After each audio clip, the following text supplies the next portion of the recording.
ভাবি তাড়াতাড়ি বাড়িতে চলো, মা তো হঠাৎ করে অসুস্থ হয়ে গেছে, শোয়া থেকে উঠতে পারতেছে না। আপনি এই অসুস্থ শরীর নিয়ে আমার ঝাড়ু দিতে আসতেন কিসের জন্য? কি হয়েছে আপনার মা? আপনি নাকি অসুস্থ? আমি অসুস্থ হইতে যাবো কেন? আমার দেখে কি অসুস্থ মনে হইতেছে? আরে আল্লাহর রহমতে আমি পুরাপুরি ঠিক আছি। ইমরান, তুমি কেন আমাকে বাড়িতে গিয়া কইলা যে আম্মা অসুস্থ? তোমারে আমাকে বাড়িতে নিয়ে আসার লাগিয়া মানে তুমি বাপের বাড়িতে গিয়ে আরাম করবা, আর আমার মা এই বয়সে সংসারের কাজ করবো, রান্না বান্না করবো, এইটা তো হইব না। আর তাছাড়া তোমার সাথে ঝগড়া করতে করতে আমার একটা অভ্যাস হয়ে গেছে। এখন তোমার সাথে ঝগড়া না করলে, দুষ্টামি না করলে আমার পেটের ভাত হজম হয় না। এই জন্য মায়ের অসুস্থতার মিথ্যা কথা বলে তোমার এই বাড়িতে নিয়ে এসেছি।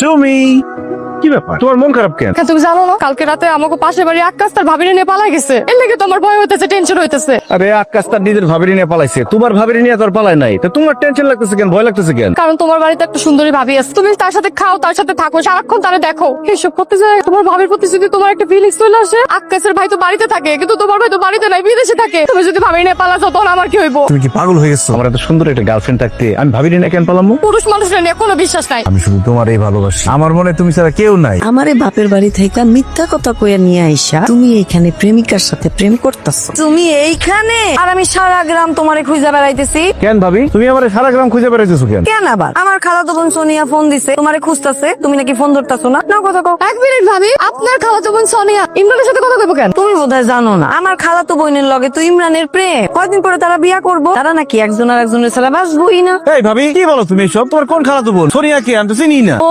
সুমি সামনে খাড়ায় রইছে, এই জন্য এখন আমার খালাতো বোনরা চিনতে পারতেছো না। দেখো ভাবি, এখানে মজা করো না তো। তুমি ভাবির কথা বিশ্বাস করো না, ভাবি মিথ্যা কথা কইতেছে। আমি যা বলতেছি সত্যি বলতেছি।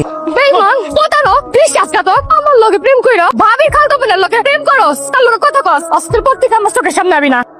তুমি এটা কি করলা? এখন কেমন লাগে? আমারে বাপের বাড়ি থেকে মিশা কথা কয়ে আই না, নিজে আরামে দাঁড়ায় দাঁড়ায় প্রেমিকার লগে প্রেম করতাস। এইটা তো হইতে পারে না। এই জন্য দিছি তোমার আরামের প্রেম হারাম কইরা। এখন মজা বুঝো। মজা আমি তোমারে বুঝাইতেছি, তোমার আজকে পানি দিতে পাবো আমি, খারাপ।